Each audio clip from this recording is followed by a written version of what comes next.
If you think of drones only as killing machines, well, be ready for a tidal wave of new uses. They're already inspecting pipelines and windmills, helping with car accident investigations, filming wild car commercials, being used by journalists covering protests. They're even walking dogs.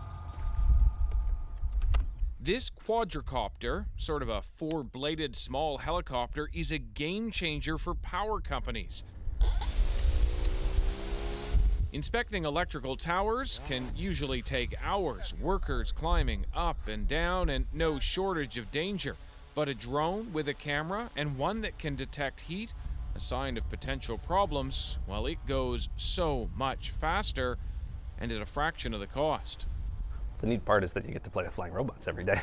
Dave Croach left BlackBerry to form drone maker Arion in the sweet spot for Canadian tech, Waterloo, Ontario.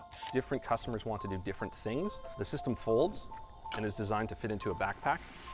Arion sells to anyone, but major utilities are key customers. One of our customers in the UK had to turn the power lines back on. They had to check an insulator on the other side of a river. So they would have had to, find their way somehow to the other side of the river, be that with a boat or trudge through a forest somewhere. They sent a vehicle over, inspected the power line, flipped the switch back on, all in half an hour. Unlike military drones, commercial ones rarely require a pilot. With a tablet screen showing a map of the area, users just program where they want the drone to go. It figures out how to get there. In short, drones are being used commercially for so much more than just inspecting hydro lines. Just what else? Well, it'll amaze you.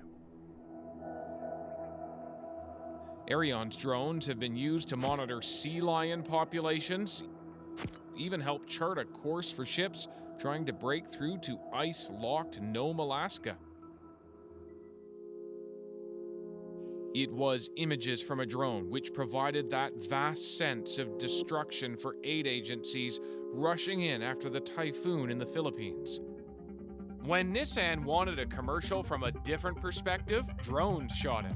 Unmanned aerial vehicles are now being used in movies by Hollywood, grabbing shots they never could before or cutting down on expensive helicopter filming.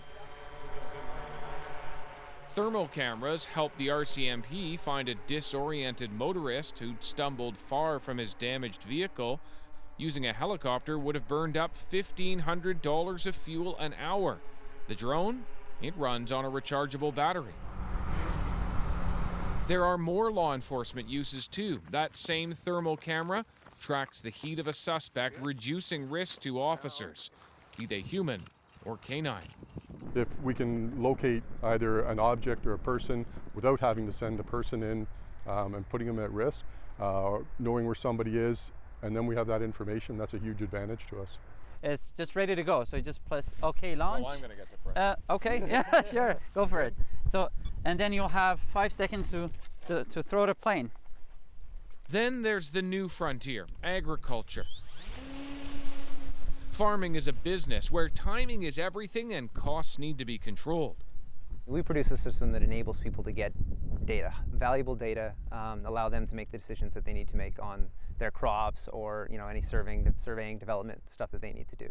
So what you're seeing here is the map of our location and the plane and the track of the So this is just like a Google map, basically, yeah, exactly. off the internet.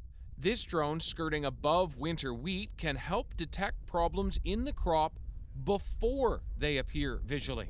It's basically better than my eyes.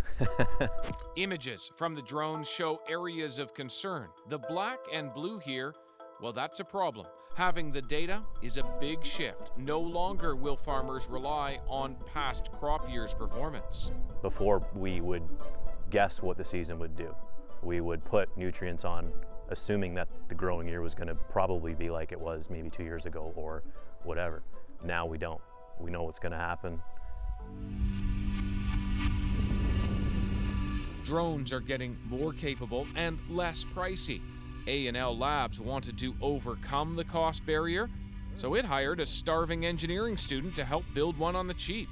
This is something you built for how much? Total part cost $1,500 to $2,000. $1,500 to $2,000. You compare that to And that's other, everything. That's everything. Absolutely everything, including transmitter, cameras, autopilot. Looks like we're good. All right, go for it. It'll ultimately sell for more, but the cost structure is right for agriculture, especially since drones will soon launch themselves, run independently, pre-programmed flights, gathering data and returning without any need for human help. For The National, I'm David Common in Waterloo, Ontario.